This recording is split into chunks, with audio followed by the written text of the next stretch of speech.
20 साल पहले जब हम यहाँ आए थे तैयारी करने के लिए, 25 साल, तब की परिस्थितियाँ बिल्कुल भिन्न थी और आज की परिस्थितियाँ एकदम भिन्न हैं। परीक्षा प्रणाली भी परिवर्तित हो चुकी है।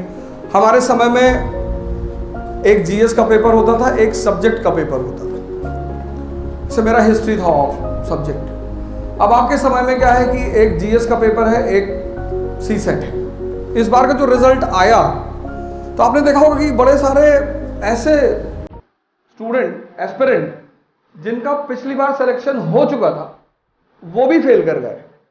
सीसेट ने इतनी जबरदस्त प्रतिस्पर्धा को बढ़ा दिया है। जीवन तो युद्ध ही है नहीं है।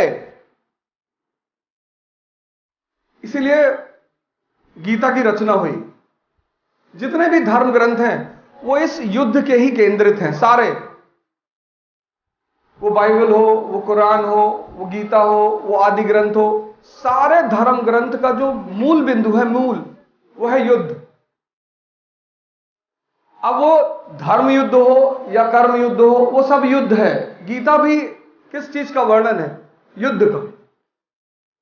और लड़ना सबको है। इस संसार में ऐसा कोई व्यक्ति नहीं है जिसको उस युद्ध में भाग नहीं लेना है। ऑप्शन ही नहीं है ही नहीं।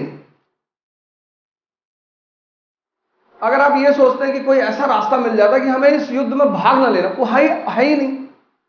ऑप्शन है ही नहीं। आप नहीं लड़ेंगे तो आपको पकड़ के लड़ाया जाएगा, घसीट कर। आप सोच करके देख लीजिए। अगर आप सोचते हैं कि यार यूपीएससी की तैयारी नहीं करेंगे तो जीवन से संघर्ष खत्म हो जाएगा, या यूपीएससी की तैयारी करके आईएएस बन जाएंगे तो जीवन से संघर्ष खत्म हो जाएगा, दोनों बातें नहीं है। संघर्ष तो खत्म होगा ही नहीं।